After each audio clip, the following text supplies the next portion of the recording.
Assalamualaikum warahmatullahi wabarakatuh. Jumpa lagi dengan Fatih Educom. Pada kesempatan kali ini saya akan membahas tentang sudut-sudut pada dua garis sejajar yang dipotong oleh sebuah garis. Nah, misalkan di sini saya memiliki titik A, kemudian saya buat sebuah garis yang melalui titik A ke titik B. Misalkan saya buat garis F. Nah, kemudian saya membuat garis lagi yang melalui titik C dan titik D. Saya kasih nama dengan garis G. Nah, garis F dan garis G ini dikatakan sejajar jika garis G ketika digeser ke atas maka akan berhimpit dengan garis F. Nah, contohnya seperti ini.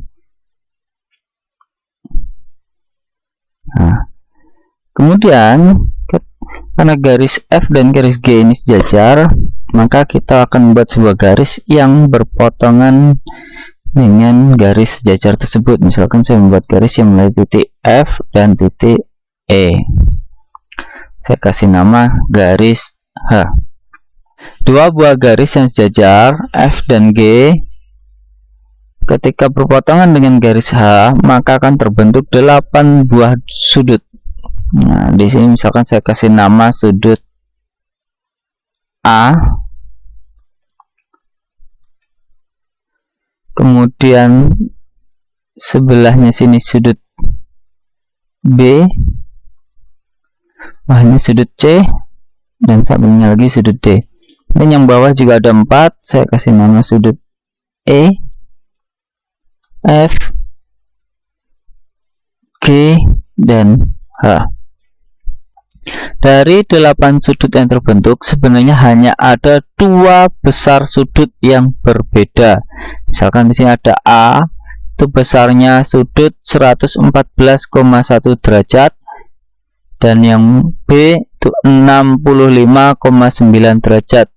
Lainnya juga sama, hanya 114,1 derajat dan 65,9 derajat.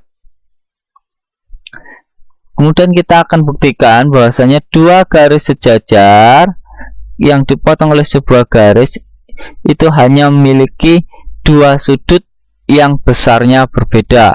Nah, kita coba kalau A-nya kita ubah, misalkan kita geser, kita ubah menjadi 100,75, maka lainnya juga berubah dan besarnya sesuai dengan yang kita bahas tadi. A sama dengan C, E, dan G, sedangkan B sama dengan D, F. Dari 2 sudut yang berbeda tersebut, kalau kita jumlahkan, maka totalnya akan berjumlah 180 derajat. Kenapa? Misalkan kita ambil sudut A. Sudut A ini sudutnya dari sini sampai sini. Kalau kita tambahkan dengan sudut B dari sini sampai sini, maka akan terbentuk sudut dari sebuah garis lurus, yaitu 180 derajat. Maka sudut A ditambah sudut B totalnya 180 derajat.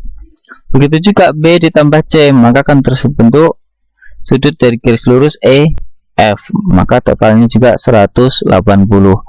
Contoh, misalkan dari 8 sudut ini yang diketahui hanya sudut E, maka sudut A nya saya hilangkan dulu, hanya diperoleh sudut E. Sudut E nya kita rubah misalkan menjadi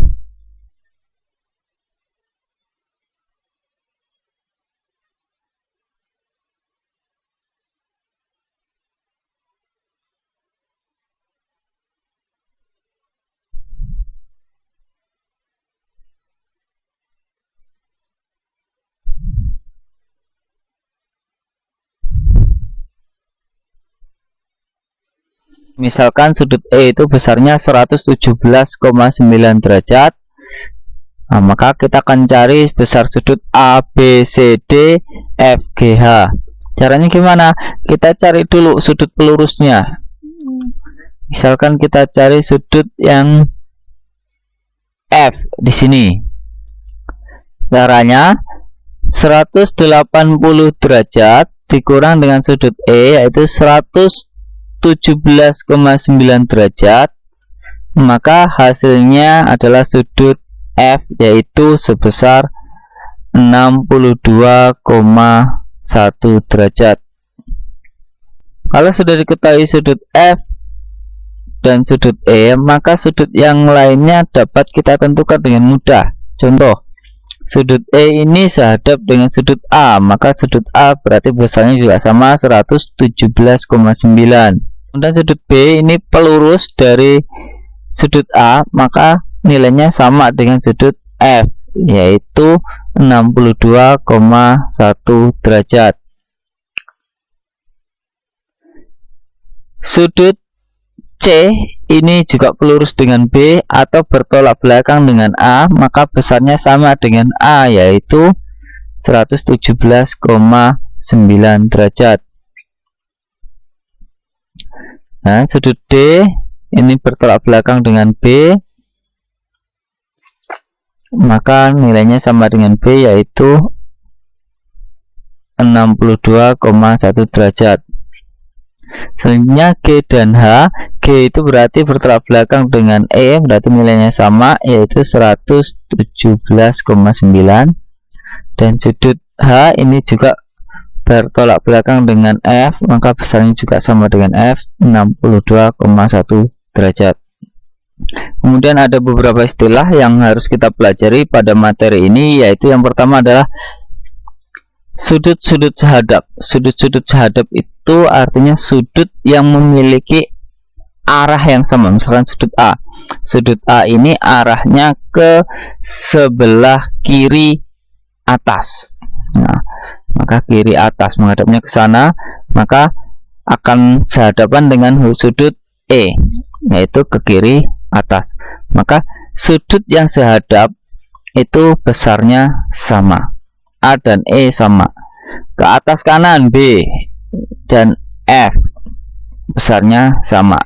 Ke bawah kanan besarnya sama, G dengan C. Kemudian juga ke bawah kiri juga sama, yaitu D dan H besarnya sama. Sehingga sudut-sudut yang sehadap itu besarnya sama. Kemudian ada juga sudut yang bertolak belakang. Kalau tadi sehadap, sekarang ada sudut yang bertolak belakang. Untuk belakang itu arahnya berlawanan. Kalau tadi atas A ini atas ke kiri, maka yang bertolak belakang itu adalah bawah kanan, sehingga A ini bertolak belakang dengan C. Nah, sudut yang bertolak belakang ini juga besarnya sama. Kalau di A nya ini 114,1 derajat, maka C nya juga 114,1 derajat. Kemudian B ini arahnya atas kanan, maka lawannya bawah kiri. Nah, jadi B ini bertolak belakang dengan D. Ada lagi enggak yang bertolak belakang dengan B? Ada, yaitu H, yaitu bawah kiri.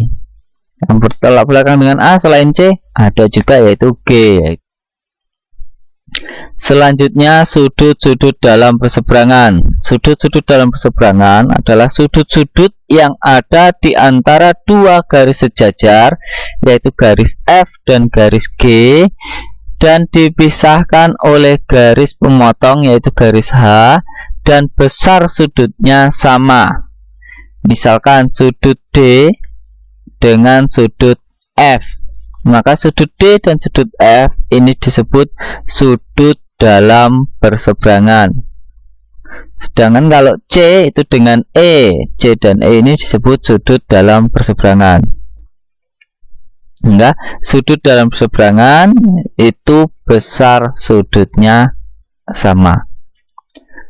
Kemudian ada juga sudut luar perseberangan. Sudut luar perseberangan itu sudut-sudut yang ada di luar dua garis sejajar atau di luar garis F dan garis G. Di situ ada sudut A, B, G dan H. Karena perseberangan, maka dia harus dipisahkan oleh garis H. Sudut A dipisahkan dengan garis H yang ada di luar F dan G, dan besarnya sama berarti dengan G. Maka A dan G ini disebut sudut luar berseberangan. B dan H juga disebut sudut luar berseberangan. Selanjutnya sudut-sudut dalam sepihak. Sudut-sudut dalam sepihak itu hampir sama dengan sudut-sudut dalam berseberangan, yaitu sudut yang berada di antara garis F dan garis G. Cuman bedanya sudut dalam sepihak tidak dipisahkan oleh garis H. Contoh D dan E. D dan E ini disebut sudut dalam sepihak. Kalau kita jumlahkan besar sudut D dan E, maka totalnya 180 derajat. Sehingga sudut-sudut dalam sepihak itu total sudutnya adalah 180 derajat. Kemudian contoh lain C dan F, ini merupakan sudut dalam sepihak. Sedangkan sudut luar sepihak itu juga hampir sama, cuman bedanya ada di luar garis F dan G. Misalkan A dan H ini disebut dengan sudut luar sepihak, totalnya 180 derajat. Contoh lainnya B dan G ini juga disebut sudut luar sepihak, totalnya juga 180 derajat. Jangan lupa like, share, and subscribe pada channel YouTube ini. Demikian materi kita tentang sudut-sudut pada dua garis sejajar yang dipotong oleh sebuah garis. Semoga bermanfaat. Salam sukses.